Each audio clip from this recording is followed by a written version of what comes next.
Uric acid अधिक रोले गंठीपात जो कष्ट पाते यूरिक एसिड और गंठीपात मुक्त जीवन चाहूली सर्वप्रथम लिभर और किडनी प्रति जत्नवान हूँ।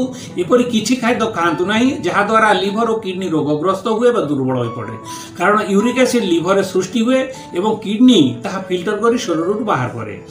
लिभर और किडनी जत्न रखा सहित यथेष्ट परिमाण पानी पिंतु कारण पानी कम पीले परिस्रा कम हम परिस्रा कमेले यूरिक एसिड बाहरी पार ना।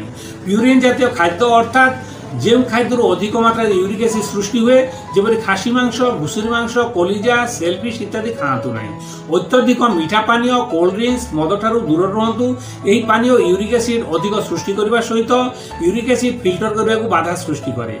विटामिन सी समृद्ध खाद्य खातु जपरी लेंबू जातीय फल स्ट्रॉबेरी ब्रोकोली इत्यादि। शरीर ओजन अधिक करने को दिंतु ना। एक्सरसाइज और शारीरिक श्रम करते।